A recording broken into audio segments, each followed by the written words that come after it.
What if the world's fastest land animal was losing its greatest gift, not by chance, but because of a silent, creeping threat that's changing everything we thought we knew about speed?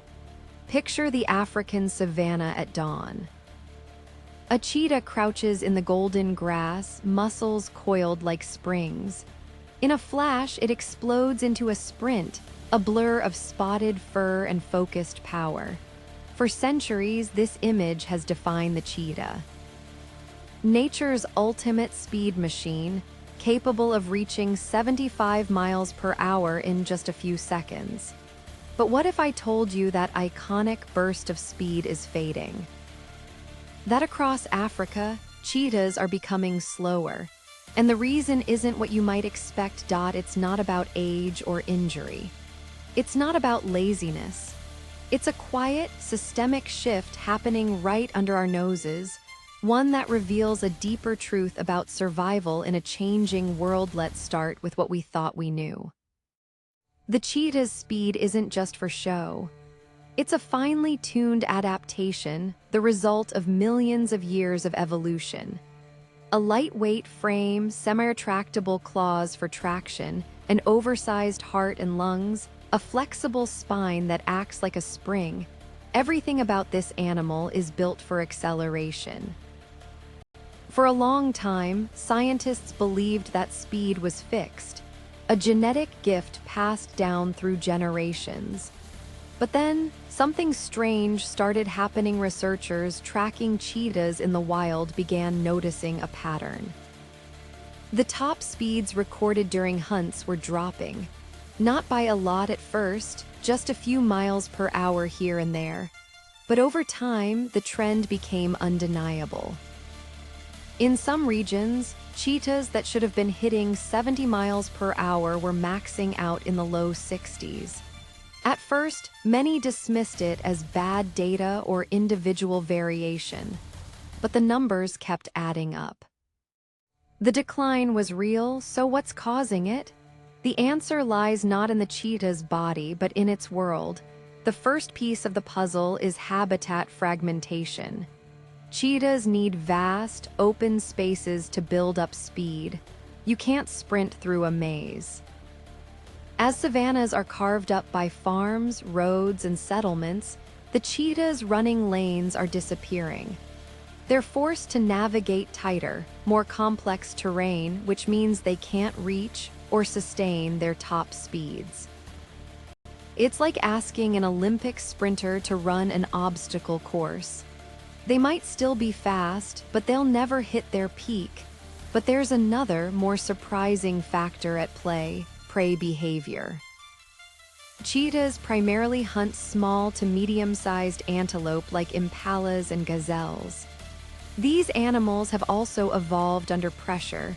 They're agile, alert, and incredibly responsive to predators. Or at least they used to be. In areas with high human activity, prey species are becoming less vigilant. They're not as tuned in to the presence of predators because humans have disrupted the natural predator-prey dynamic. That might sound like good news for the cheetah, easier targets, right? But it's actually backfiring.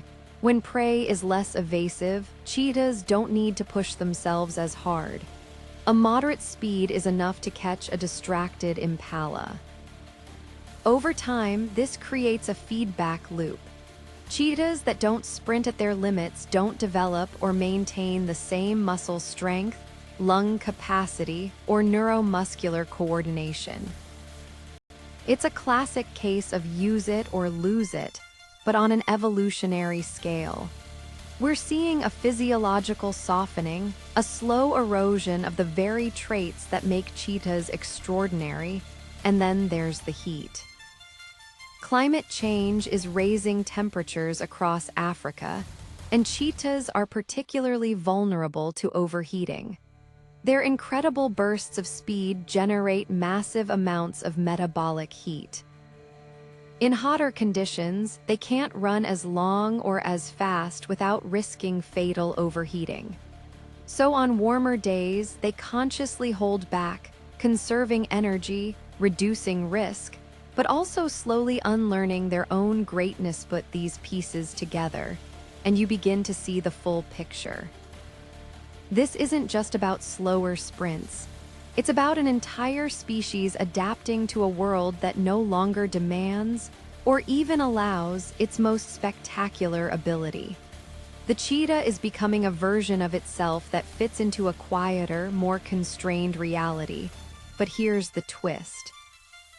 This might not be all bad. In the short term, slowing down could be a survival strategy. By not pushing their bodies to the absolute limit, cheetahs may be reducing injury rates and conserving energy in lean times. But in the long run, a slower cheetah is a more vulnerable cheetah. It's less capable of escaping larger predators like lions and hyenas. It's less effective at catching the healthiest, fastest prey, which means it may settle for weaker, less nutritious animals. Over generations, this could reshape not just individual fitness, but the genetic future of the species. The story of the cheetah's slowing speed is more than a curiosity, it's a warning. It shows how deeply interconnected life really is. Change the landscape, shift the climate, alter the behavior of one species, and you set off a chain reaction that can rewrite the rules of existence. The cheetah's speed was never just a solo performance. It was a dialogue with its environment. And now that dialogue is changing. What does this mean for the future? If current trends continue, we may never again see a cheetah reach the historic speeds we once marveled at. But that doesn't mean the story is over. Conservation efforts focused on preserving large, connected habitats and maintaining natural predator-prey dynamics could help slow or even reverse this decline. It's not too late to give the cheetah back the space it needs to run wild and fast. In the end, the cheetah's fading speed is a mirror. It reflects a planet in flux, where even the most iconic abilities are not guaranteed. But it also reminds us that adaptation is the oldest story in nature. The question is, what kind of world are we asking these incredible animals to adapt to? What other animal superpower do you think is quietly disappearing? Share your thoughts below. Your idea might just become our next story.